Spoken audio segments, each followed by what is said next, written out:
നമസ്കാരം. കാമുകനൊപ്പം ചേർന്ന് മാതാവിനെ കൊലപ്പെടുത്തിയ സംഭവത്തിൽ യുവതിയും കാമുകനും അറസ്റ്റിലായി.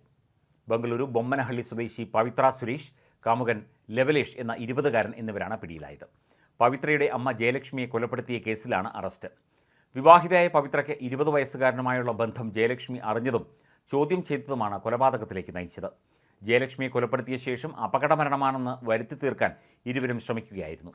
ശുചിമുറിയിൽ കാൽ തെന്നി വീണതിനെ തുടർന്ന് അമ്മയുടെ ബോധം പോയതായും മുറിയിൽ കൊണ്ടുവന്ന് കിടത്തിയപ്പോഴേക്കും മരിച്ചു എന്നുമാണ് പവിത്ര ആദ്യം പോലീസിനോട് പറഞ്ഞത്. അസ്വാഭാവിക മരണത്തിന് പോലീസ് കേസെടുത്തിരുന്നു. എന്നാൽ ശ്വാസം മുട്ടിയാണ് ജയലക്ഷ്മി മരിച്ചത് എന്ന് പോസ്റ്റ്മോർട്ടം റിപ്പോർട്ടിൽ വ്യക്തമായി.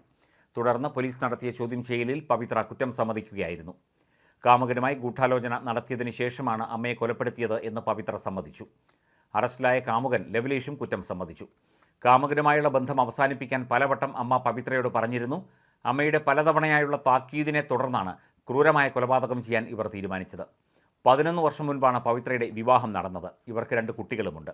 ജയലക്ഷ്മിയുടെ വീട്ടിൽ വാടകയ്ക്ക് താമസിച്ചിരുന്ന ലെവലേഷുമായി പവിത്രയ്ക്ക് 1 വർഷമായി ബന്ധമുണ്ട് എന്ന് നാട്ടുകാർ പറയുന്നു.